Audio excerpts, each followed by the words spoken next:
I sold it for $200,000. I'm off to travel abroad with Mom. We won't be home Wednesday anyway, and there's no house. Don't bother coming back. When I returned to my parents' house, I called my husband, Tommy, who blurted out that he had sold our house. Wait a minute, what do you mean? Frantic, I got no explanation as Tommy hung up, and he wouldn't pick up my calls when I tried again. The next day, I discussed what to do next with my mom. Don't worry, I've got it handled. With those strong words, my mom flashed a sly grin, encouraging and puzzling me at the same time. I've got it handled. What on earth had she done? What do you mean? I asked, but my mom just muddied the waters. You'll see. Little did I know then, I was soon to be reunited with Tommy in a tragic state. My name is Nancy Williams. I'm currently 40 years old and have a 12-year-old daughter named Felicia who is graduating elementary school this year. I met my husband, Tommy, about 15 years ago. The connection began when Tommy, a senior colleague, transferred to my department at work. Tommy, 10 years my senior, was an impressive figure, seemingly out of reach. However, he took a liking to me, and I soon fell for him too. We started dating and quickly got married. Soon after, I discovered I was pregnant, and we were at the pinnacle of happiness. Following the birth of our daughter, I quit my job and now live happily with my family of 3 in a condo near my in-laws. Our marriage was going smoothly, but I encountered a common problem often talked about: the mother-in-law dilemma. Tommy's mom, Susie, didn't seem to think highly of me and targeted me for criticism. Interestingly, both Tommy and I were raised by single mothers, which gave us a lot in common and much to relate over. On the other hand, we had our differences. My mom always respected my decisions and stood by me. When I decided to marry Tommy, she said, "If Nancy has chosen him, I won't object. It's wonderful to be with the person you love," and she was genuinely happy for us. However, Susie was always critical from the get-go. When we announced our marriage and went to greet her, she frowned in my presence and said, "Tommy, are you sure about her? Raised by a single mom. Couldn't you find someone more decent?" Despite being a single mother herself, Susie belittled my family background, which left me agape. But at that moment, wanting to be liked by Susie, I kept smiling through her remarks. Encouraged by my acquiescence, Susie continued to criticize everything I did after we married. "Your cooking is too salty. You've added too much salt. The soup lacks proper flavor, and you can't even clean properly." Nowadays, she would often drop by unexpectedly, devour the meal I prepared for myself, criticize it, and leave. This happens about 5 times a week. No matter that we are family, dealing with Susie's attitude wears me out. Could you ask Susie to limit her visits? I've repeatedly asked Tommy for help. Don't talk like that. She raised me by herself, and she's lonely living alone. Yet, Tommy always defends her. It's as if he can't see things from my perspective. But just because she's lonely, why do I have to be the one constantly criticized? Mom's like that with everyone. She's probably just taking it out on you. Try to bear with it a bit. Tommy said, but this was no mere petulance. He heard the words at our marriage introduction and the subsequent snide remarks. Even when our daughter Felicia was born, she laughed and said, "She's got her mother's flat nose." Susie's behavior isn't something that can be dismissed as mere affection. It's too much. Please don't come to see Felicia anymore. That was the first time I spoke back when she mentioned Felicia. But Susie just laughed at my stance. "Hey, no need to get so mad. You're so red. I can't tell who's the baby here. That's what they call a silly parent. Tommy was there at the time, but Tommy just grinned stupidly, trying to keep Susie in a good mood without saying a word. No matter what I said afterward, it was like talking to a wall. No matter how much I resisted, it didn't reach Susie. I once tried to avoid Susie's visits by pretending not to be home. But Susie, undeterred, went through Tommy and got a key to our house. Tommy was no help, and I ended up being tormented by Susie's actions, enduring days of frustration. Now, it seems like visiting our house has become part of Susie's daily routine. If it were just that, it might be bearable, but she orders me around and makes snide comments. You're a useless daughter-in-law. Tommy must be out of his mind to choose someone like you. When Susie said that, Tommy went quiet. As our marriage goes on, her treatment of me only gets harsher. Furthermore, despite her initial opposition, she takes out her frustrations on Tommy for not doing exactly as she says. Today's soup is too thin again. Marrying a wife who can't even make soup. You're really a disgraced son, Tommy. Then don't come over if you don't like it. After all, this isn't Grandma's house. Felicia, who has never grown close to Susie, now talks back as she's older. Not cute at all. You're just like your mom. You've been like her since you were born. Oh, really? I'm happy to be like Mom, though. Hearing Felicia talk back honestly feels refreshing, but because of Susie, who retorts like a child, the atmosphere at home is the worst. Eventually, Tommy started using work as an escape and stopped coming home. Then, Susie would blame me for Tommy not returning. Unable to stand it any longer, I called Tommy after his work hours were over one day. Susie's here again today. Please come home. I'm stuck at work today. Can't do it. Then tell Susie to go home. Such conversations aren't new. I'm always sending SOS calls to Tommy. However, Tommy never takes my concerns about Susie seriously, and that day I was heading to his office while on the phone with him. It's just impossible. I'm working for all of us. Deal with your own mother-in-law. Your mother, you mean? And by the way, I'm actually on my way to your company right now. Before I could finish, he hung up. I can't believe he just hung up. I was stunned and outraged by Tommy's attitude. But as if to add insult to injury, an even more unbelievable scene unfolded. Tommy. It was a young woman who had just left his office and was running towards Tommy. At the sight of the woman, Tommy's face broke into a disgustingly bright smile. At that moment, my heart sank into darkness. The two of them joined up, not noticing me, and began walking away as they chatted and laughed. Startled, I tried calling Tommy several times. However, Tommy glanced at his smartphone with a grimace and shoved it back into his pocket. Then, they started walking towards a quieter area. While I had a bad feeling, I desperately wanted to believe Tommy, convincing myself he must be with a work colleague.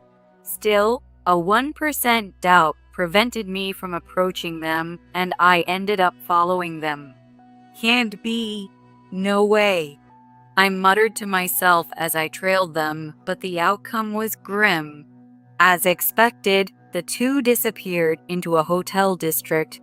I stood frozen, watching them disappear, unable to move. Tears streamed down my face as I cried all the way home. But there was no rest at home. You're late. What have you been doing? Susie asked, lounging on the sofa without a care. Tommy is cheating on me, I told Susie. But Susie just laughed. Really? Tommy has got some nerve, huh? It's fine. He'll come back here eventually. Her words infuriated me. It's because of you, Susie. You're always here, ruining the atmosphere. That's why Tommy doesn't want to come home. Perhaps it was partly an outburst, but it was the truth. Susie, clearly angered by my words, retaliated, but I managed to force her out of the house that day and cried alone in the empty room. Fortunately, Felicia was at a tutoring session and wouldn't be back for a while. I was overwhelmed with the feeling that Susie and Tommy had destroyed my family. After that incident, Susie stayed away for a while. I lacked the courage to confront Tommy about his affair, and life just went on. I was slowly regaining some peace, but every time Tommy grinned at his phone or informed me he'd be late, I felt nauseous. Since it was summer vacation, I decided to go back to my parents' house. Felicia would be home during the break. Susie would probably come by pretending nothing was wrong. So I thought it might be better to actually be away. My parents' house is in the same county, but about a 30-minute bus ride away.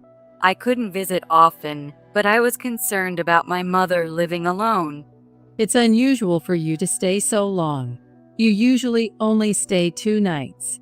Are Tommy and Susie okay with it? My mother knew nothing about our situation. She asked casually, but I stumbled over my words. What's wrong? My mother must have noticed something odd about me. She looked concerned and peered into my face. Unable to keep silent, I spilled everything about what Susie had said, how Tommy had not defended me, and about his current affair. I hadn't wanted to worry her, so I had told my mother that my relationship with Susie was good, which left her speechless, but she offered warm words of comfort. That's how it was. You can stay here until you feel settled. I spent about a week at my parents' house, and Felicia played a lot with my mom, seeming quite content. During that time, I heard nothing from Tommy. He must be getting along well with his affair partner. I didn't care about Tommy anymore, but I couldn't leave our house empty forever, so I thought about returning home and contacted Tommy. I'm thinking of coming back next Wednesday. Tommy, who answered the phone, didn't ask how I or Felicia were doing and casually responded to my statement. Oh, you were planning to come back? I couldn't hide my irritation at his tone and raised my voice. What do you mean? It sounds like you don't want me back. No, I didn't say that, but there's no house anymore. What? Tommy's words made me forget my anger momentarily as my thoughts froze. No house? What did he mean? As I puzzled over it, Tommy blithely continued. I sold it for $200,000. I'm going on a trip abroad with Mom, so I won't be here Wednesday anyway. There's no house. You don't need to come back. Wait a minute, what are you talking about? What I mean is, it's my house, and I can do what I want with it. Well, that's it. Tommy said this and then hung up the phone, and he wouldn't answer when I called back. The trip abroad with Susie sounded dubious, but the real issue was that he sold the house. If that was true, Susie must know about it. I called Susie to ask about the house and the trip in detail. A trip abroad? Oh, Tommy did mention something about that. Are you really going with him? It's not with his affair partner? I don't know. After all, you're the one who went back to your parents, leaving Tommy behind. And as for the house, it's your fault for leaving your home empty, being a housewife and all. Tommy said it, didn't he? That condo is Tommy's, so it's not your place to say anything. Talking to Susie yielded nothing, but from her tone, it was likely the trip was with his affair partner. You are. Susie, having not been able to rant at me for a few days, seemed to have built up stress, and despite being on the phone, she kept complaining. I let her words go in one ear and out the other, sighed, and hung up the phone after our conversation. Upon hearing this, my mother turned pale. That's too much. She was visibly angry about Susie and Tommy's actions. So, I guess I'll stay here a little longer. Of course. It was fortunate that Felicia and I had our basic needs met, but I couldn't stay silent about Tommy selling our house. There was no way I could forgive Tommy for what he did. The next day, I discussed with my mother what I should do. I can't forgive him. I want him to regret everything he's done and reflect on it. My mother listened silently to my furious tale, then smiled mischievously. You don't need to worry about anything, Nancy. But I can't stand the thought of him living happily with Susie or his affair partner. Calm down. It's okay. I've taken action. There's no way they can be happy after what they've done to you. Her strong words encouraged me, but they also left me puzzled. In saying she took action, what could she have done? What do you mean? I asked, but my mother's response was vague. You'll see. 2 weeks passed. Felicia and I were still living comfortably at my parents' home. Felicia seemed to really enjoy her time with her beloved grandmother, following her around every day. I worried that her last summer vacation before finishing elementary school might feel constrained, but it didn't seem to be the case. That evening, while the three of us were having dinner, my phone rang. It's an unknown number. Suspicious, I answered the call on the spot. Hello? The police. I blurted out in surprise, drawing the attention of my mother and Felicia. Without minding their gazes, the caller, who identified themselves as a police officer, explained the situation methodically. Your husband has been found sleeping in the park, causing a disturbance to the neighbors, and he is currently being held at the police station. Could you come to pick him up? I'll come right away. I responded and hung up. Both my mother and Felicia looked at me with wide eyes, wondering what had happened. I explained the call from the police. I have to go there now. With that, I rushed out of my parents' home. Upon arriving at the police station, I was immediately led to a room. There sat Tommy, unshaven, looking dejected, his clothes dirty, with a carry-on and an unknown woman beside him. I couldn't believe that the disheveled man being held by the police was my husband. I almost thought I was in the wrong room. Tommy looked up vacantly, and as soon as he saw me, his eyes filled with a sudden intensity, and he stood up. What have you done, you fool? Huh? His sudden outburst took me by surprise. To think he would speak to me like that after I came all this way when he called. Irritated, I retorted, "Who do you think you are? Causing trouble for people. What have you done? That should be my line." Huh? Don't mess with me. You manipulated the realtor. What are you going to do about me and Kristen's place to stay? Kristen. That must be the name of his affair partner. The unfamiliar woman remained silent, looking down. But more puzzling were Tommy's words, which left me tilting my head in confusion.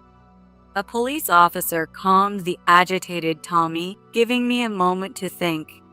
Then I remembered what my mother had said about taking care of it. In fact, my mother owned multiple properties. She became a single mother after my father passed away, who was the son of a landlord. Thus, she inherited the real estate in my father's name. Currently, these properties are transformed into apartments and are rented out. She has had a long-standing relationship with the realtors and is well known in the local real estate market. You said he sold his home, right? I assumed it was hard to think about living with Susie, so he must be renting a new place. I just checked if Tommy had signed a recent lease on one of our properties. I stepped out of the room where Tommy and the others were to call my mother, and she nonchalantly explained. And it turned out he was there. Since he comes with issues, I told them, I won't rent my property to this guy. Then, other property owners caught wind of it and refused to rent to him too. I couldn't help but laugh a little, lured by my mother's laughter. Piecing the story together, Tommy had sold our house, intending to live with Kristen, and searched for a place through a realtor. Coincidentally, the apartment they initially got was owned by my mother. Feeling secure about finding a new home, they went on a trip abroad, during which my mother refused to rent it out. The realtor tried to contact Tommy, but couldn't reach him because he was still traveling. Meanwhile, my mother, known among landlords for being exceptionally accommodating, had made it known she wouldn't rent to Tommy. No one wanted to rent to such a person. After returning, Tommy immediately started looking for another property he could rent from a real estate agent, but it seems no one came forward to rent him a house. Upon returning from the trip, Tommy found that he had no home to return to, and according to the police, he had run out of funds, maxed out his cards. Kristen had terminated her apartment lease as well, leaving them homeless and resorting to sleeping in a park until they were reported. Anyway, as the person responsible for him, we need to proceed with. The police thought I had come to pick up Tommy. What? I just came because I was called. I have no intention of being the person responsible for him. What? Let them sleep outside together, I said, laughing. Presumptuously, Kristen, hoping I would take responsibility, looked up at me despairingly upon hearing my words. Tommy tried to lunge at me in anger, but was stopped by the police. Yuck, you're dirty. You haven't showered in a while, have you? Don't come near me. I deliberately said that, then turned my gaze to Kristen. She was not particularly beautiful, just an ordinary-looking girl. Now filthy and disheveled, she was probably in her early 20s. She sulked in silence, merely hanging her head. Kristen, was it? She flinched when I addressed her. Yes. Why don't you call your parents to pick you up? That is, if you can tell them you went on an affair trip with a married man. Kristen couldn't respond to my words and just started crying profusely. And Tommy, you should have her parents take responsibility for you, though you might be older than her. What? Well, I don't think age matters in love, as long as it's true love. Tommy tried to retort, but ended up silent, unable to say anything. What was he thinking, messing around with someone so much younger? Seemingly realizing the shame of his actions, he bit his lip in frustration. Well then, see you. Wait, please. Tommy called out loudly, trying to stop me as I began to leave. But I had no obligation to wait. I didn't even look back as I left the police station. The next day, the doorbell at my parents' house rang. Felicia and my mom had gone out shopping, so I answered the door, and to my surprise, it was Susie. Perhaps she took the bus all the way here just to complain to me. True to my expectations, Susie began speaking with her usual nasty expression. This failure. You didn't even pick up your own husband. What are you doing? You're terrible. She probably heard about me refusing to take responsibility yesterday. Apparently, Susie had picked him up this morning. Thinking he might have spent the night at the police station, I chuckled, which made Susie turn red with anger. What are you laughing at? This isn't funny. However, a question popped into my mind. I mean, you could have just let Tommy and Kristen stay at your place, Susie. It's terrible to blame me without doing what you could yourself. I wasn't there. Not there? I asked back, and Susie laughed as if boasting. Tommy gifted me a spa trip. It was for 5 nights and 6 days. I just got back yesterday. It's a shame such a kind son ended up with you as his wife. I didn't know when Tommy had gone overseas or how long he had been in the park. But while Tommy was out sleeping in parks, Susie was comfortably enjoying a spa. Though she didn't know it was happening, she wasn't in any position to blame others. Susie was gifted a spa trip by Tommy? That's nice for you. I was forced to retreat to my parents' house because Tommy sold our house without my consent. Who should really be helping Tommy? As I smiled sweetly at her, Susie looked at me as if she'd seen something disgusting and began muttering complaints and excuses. Anyway, to do such a thing to your own husband, you and your mother will get what's coming to you. That's why no good comes from single mothers and their children. Enraged, Susie said this in desperation and then left. Was she referring to herself and Tommy as single mothers and their children? Thinking this, I watched Susie hurriedly walk away. A few hours later, Tommy contacted me. Wondering what it was this time, I answered the phone with a sense of dread. Mom fell and broke her bone on her way back from your house, and now she's hospitalized. Tommy seemed quite panicked. She said we'd get our comeuppance and broke her bone on her way home. I couldn't help but burst out laughing. I've never seen such a perfect boomerang. What's so funny? Anyway, it's serious, so come back home. Back to where? I don't have a home, remember? You can come to my parents' house. Tommy said it as if it was the most natural thing, but why would he think I'd agree to that? No thanks. Why don't you ask Kristen? I told him, but Tommy's response was sluggish. Probably even Kristen had rejected him. Oh, so your beloved Kristen can't even take care of Susie for you? Well, it's Susie after all. No surprise there. Then you should take care of your mother yourself. On the other end of the phone, Tommy seemed utterly devastated. Don't say that. We're family, aren't we? Now he starts talking about family. Perhaps Kristen had dumped him. But that doesn't mean I'm obliged to help. I scoffed at his words and responded, I can't consider someone who wouldn't help me as family, so I won't help either. After that, I told Tommy I wanted a divorce. I thought the process would go smoothly, but surprisingly, Susie opposed our divorce.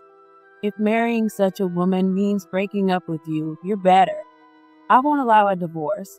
Just come back home and I'll forgive you. She must have been talking about Kristen. Susie had probably realized that Kristen wouldn't be able to fulfill her expectation of a daughter-in-law taking care of her in-laws. Of course, I had no intention of doing that either.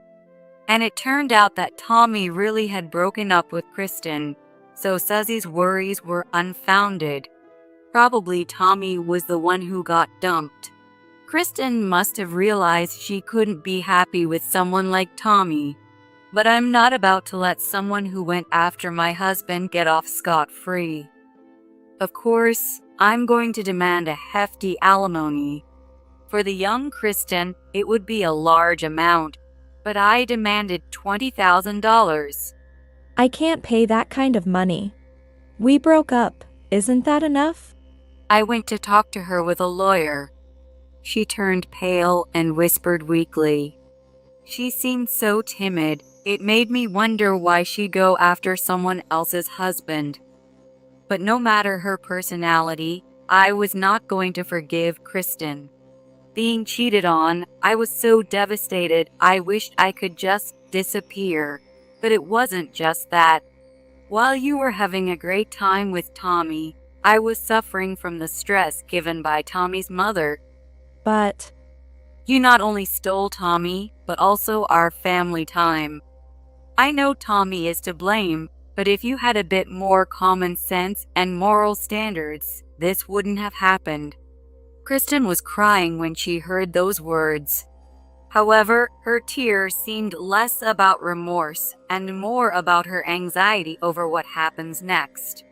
Indeed, she hadn't offered a sincere apology, just repeating, but, looking for a way out. It seems Kristen came from a rural area, and her father is known to be strict. With no home to return to, I think she should go back to the countryside and be reprimanded by her stern father. I've also demanded alimony from Tommy. First, as part of the property settlement, the money from the house sale is to be split. Out of the $200,000, $100,000 should be mine. Tommy's share is also $100,000, of which he has already squandered $20,000 on extravagant travel, leaving him with $80,000. I've decided to have him pay $30,000 as alimony and $50,000 as child support in a lump sum. I chose a lump sum payment for the child support because I wanted to limit any further interactions with Tommy. Tommy has apparently squandered his savings on Kristen, leaving him penniless.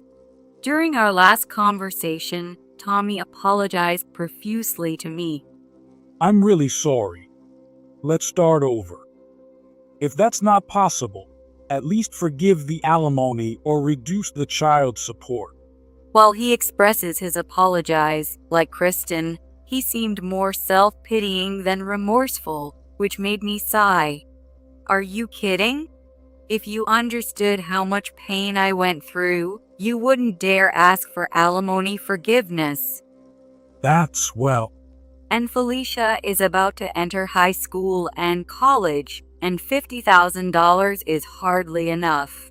But I've already reduced the amount because you can't afford to pay more.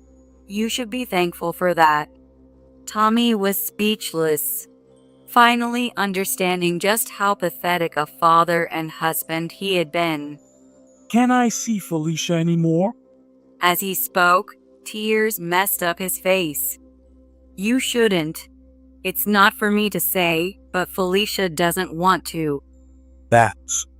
Even putting aside the affair, if you had been a wonderful father, Felicia wouldn't feel this way.